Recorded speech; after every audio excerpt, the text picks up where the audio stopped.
Seguimos uniendo caminos a través de CLD-TV y en este caso estamos en el departamento de Florida para conocer y muy de cerca la historia de 25 de agosto con algunos datos históricos, con lugares realmente hermosos. Bueno, con la cámara de Leonardo Hernández seguimos uniendo caminos.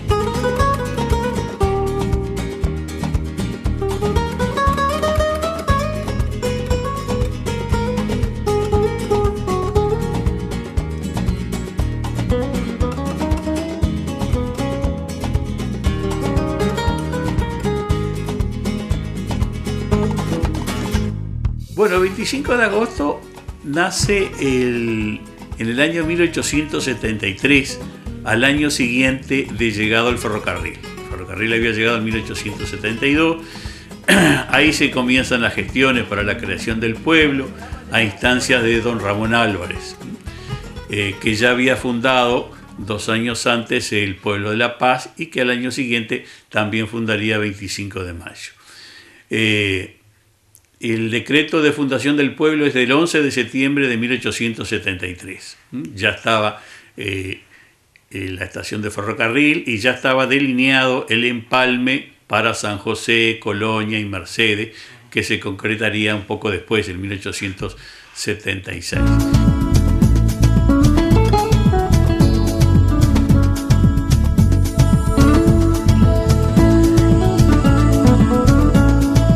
Y a partir de allí, siempre el 25 de agosto estuvo muy ligado al ferrocarril. Primero fue el punto de empalme con esa vía hacia el oeste. Incluso en una primera instancia habían talleres de ese ferrocarril oeste, que era una compañía británica distinta a la del ferrocarril central. O sea que tenía talleres propios, hasta que después fue adquirida por el ferrocarril central a fines del siglo XIX y ya no era necesario esos talleres separados, que es donde está ahora la casa del ingeniero regional de AFE.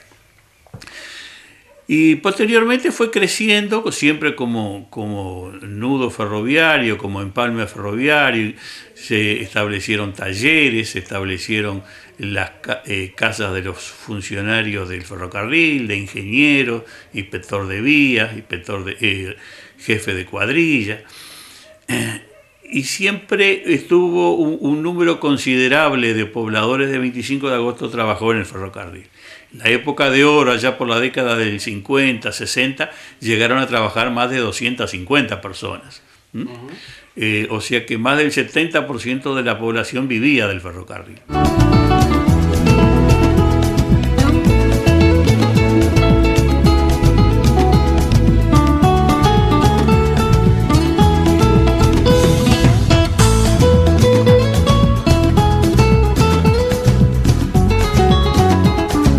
Primero, porque algunos de esos talleres, había un taller aquí conocido como bodega, que era un depósito de materiales, donde trabajaban además carpinteros, herreros, etc. Se redujo a su mínima expresión, lo mismo que las cuadrillas. Los empleados que trabajaban en los talleres de Peñarol también se redujeron al mínimo, y mismo el personal de trenes, guardas, maquinistas, se redujo lo mínimo. Por más que los servicios hasta 25 de agosto se reimplantaron en 1993 y continúan actualmente, nunca llegó a tener el movimiento que tuvo en décadas pasadas, ¿no? O sea que el tren, un papel preponderante para el desarrollo y también para luego el retroceso. El retroceso, exactamente, sí. Al suprimirle el servicio de pasajeros, más que por el servicio en sí, porque fue suplantado por los ómnibus, quizás no en las mismas condiciones, pero fue suplantado por el transporte automotor, pero no así la mano de obra, ¿no? Entonces, 25 de agosto, que ya lo era antes, se transformó en un pueblo dormitorio. O sea, hay mucha gente que vive acá y se traslada a Montevideo, la zona metropolitana, a la ciudad de Santa Lucía, como para trabajar. Las fuentes de trabajo genuinas acá en 25 de agosto son muy pocas. Solamente la actividad de los tambos en la zona circundante y después comercio, oficinas públicas, policía, junta local y eso. pero no hay una industria, digamos, como hay en otros pueblos, yo qué sé, como hay en Rodríguez con la Conaprole o como hay en Santa Lucía con otro tipo de industria.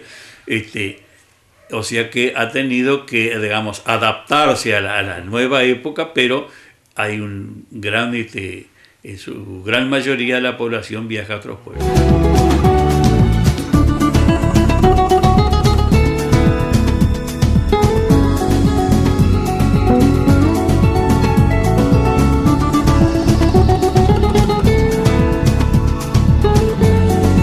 La prueba está que aquí los servicios de ferroviarios de pasajeros que todavía subsisten son los que parten de mañana hacia Montevideo y regresan a las últimas horas del día, que llevan un número considerable de pasajeros, más los ómnibus, por supuesto.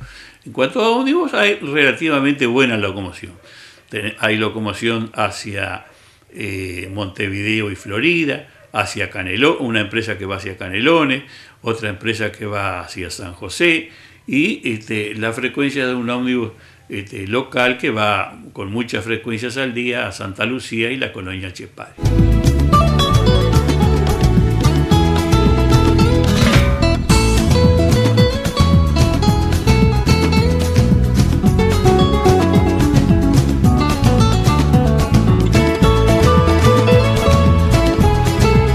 Hablemos de los primeros pobladores de 25 de agosto.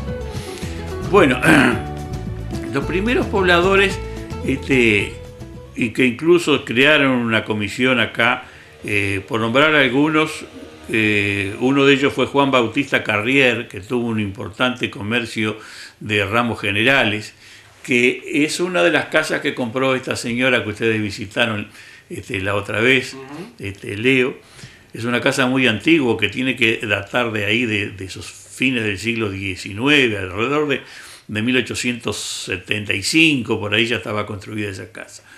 Tenía una particularidad, tenía un gran sótano en el que se guardaban los caballos en la época de las guerras civiles. Hay un pasaje, digamos, que llega directamente ahí. Bueno, uno de los primeros pobladores fue casualmente Ramón Álvarez hijo. El propio Ramón Álvarez, si bien no residió en forma definitiva, estuvo por acá, y algunos otros que fueron sumándose, la familia Cabo, que tuvo un comercio muy grande también,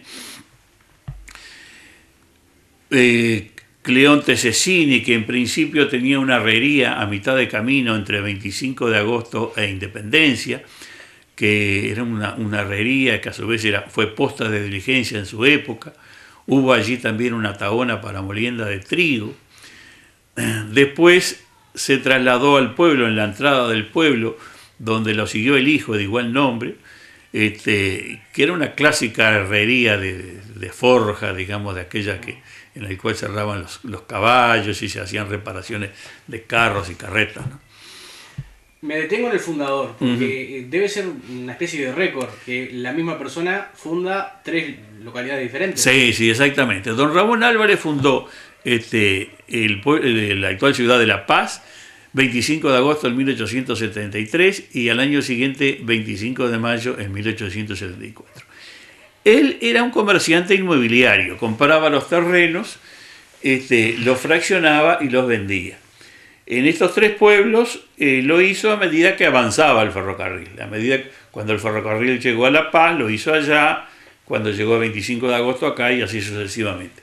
Por supuesto que él buscaba una utilidad en sus negocios inmobiliarios, pero a mi juicio no lo hizo en una medida, en una forma desmedida, sino que él, junto con la fundación del pueblo, se preocupaba del progreso y el bienestar de sus pobladores.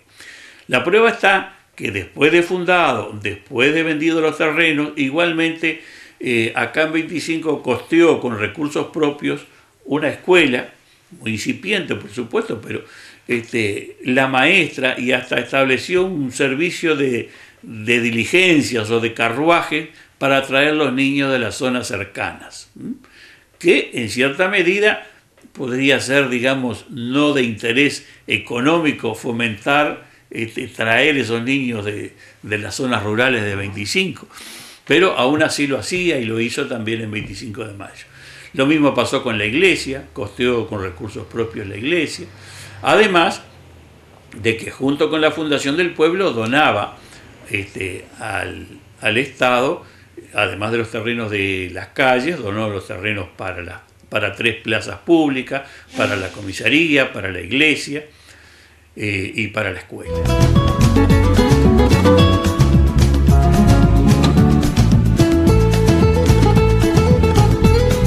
Uno va interiorizándose de la importancia de esta zona en algunos momentos históricos del país.